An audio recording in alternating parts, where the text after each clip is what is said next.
اردوغان بد نیست. اردوغان ترکیه رو آباد کرد، چرا bad باشه؟ Erdoğan kafir, çora kafir başı. Ben laikliği dinsizlik olarak kabul etmiyorum. Laikliği din karşıtlığı olarak kabul etmiyorum. مسلمان نمازخوان روزه بگیره تا حد امکانش از اسلام دفاع میکنه. در دورانی که اردوغان اومد در ترکیه اسلام بسیار بیشتر رشد کرد. Bildiğimiz gibi Türkiye'de gay ve eşcinsel vatandaşlarımız var. Bu konuda kişisel olarak ne düşünüyorsunuz? Böyle haklar tanınmalı mı, tanınmamalı mı, yoksa ne yapılmalı? Yani eşcinsellerin de kendi hak ve özgürlükleri çerçevesinde bir defa yasal güvence altına alınması şart. Zaman zaman bazı televizyon ekranlarında onların da muhatap oldukları muameleleri bir defa insani bulmuyor. Mufti Arabistan alanan گفت که ترکیه دولت اسلامیه. اردوغان'ı takfir نکرده. Ey NATO! Neredesin? Bu kadar mücadele veriyoruz. NATO! Türkiye NATO'nun ülkesi değil mi? Neredesin? Afganistan'da çağırdın geldik. Somali'ye çağırdın geldik. Balkanlara çağırdın geldik. Hadi bakalım Suriye'ye gel. Niye gelmiyorsun?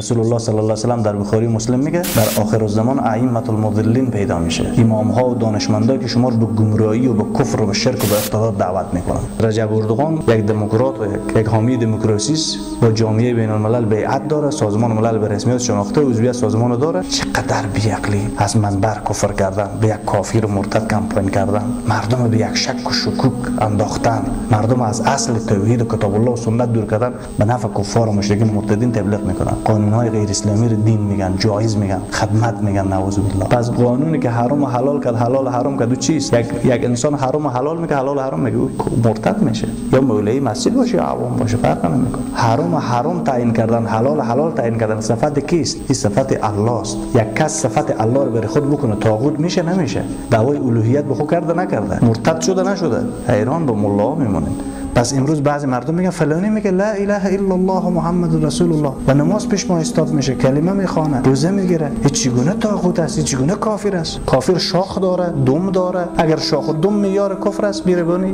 نشان می آمریکا شاخ و دم داره. و من یکفر بالطاغوت و یؤمن بالله. کسی که کفر نورزید به طاغوت، انکار نکرد از طاغوت، دشمنی نکرد به طاغوت، براءت از طاغوت نکرد، بیزاری نکرد از طاغوت، ایمان به الله نداره. این فتوای ملا نیست، این فتوای حزب و گروه نیست، فتوای مذهب نیست. این مسائل فقهی نیست که اجتهاد کنیم اختلافی است یا نیست، راجی است یا مرجوع است، افضل است یا مفضول است، ناسخ است یا منسوخ است. این نص سری قرآن است. در عقیده کل امت مسلمه اتفاق داره یک چیز است، آنچه که با قرآن و سنت و منهج صحابه در تکرر واقع میشه یا فرقهای باطله قرار میگیرن یا غیر مسلمان قرار میگیرن. عقیده چیز اجتهادی نیست که فلانی چی نظر داره. اردوغان چی کار کرد؟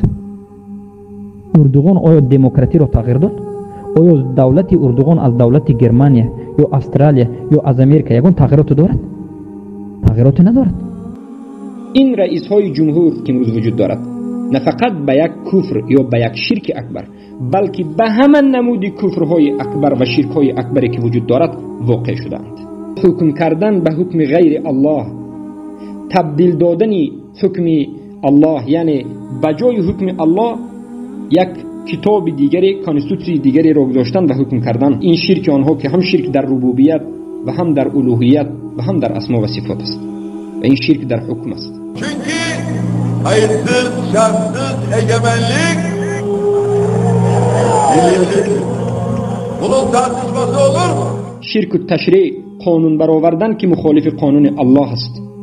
حرام و حلال کردن در حالتی که الله ربا را حرام کرده، زنا را حرام کرده، شرک و کفر را حرام کرده، اینها می آیند شرک و کفر را حلال گفته، جایز گفته، دین اختیار کردن را جایز گفته و مرتد شدن را جایز گفته. Bu ülkede herkes dilediği gibi inanabilir, dilediği gibi yaşayabilir, dilediği gibi iş yapabilir, dilediği gibi düşüncelerini ifade edebilir.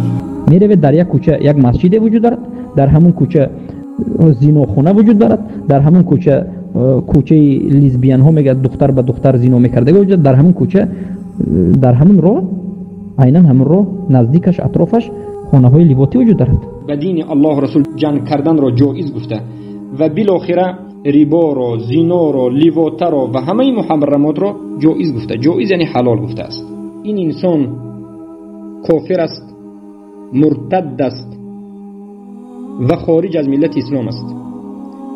بوی از اسلام ندارد و در دایره اسلام نیست و کسی که دیده و دانسته این را دفاع بکند و مسلمانش بداند او هم مشرک شده است، طاغوت پرست است، از ملت ابراهیم دور شده و بیرون شده است.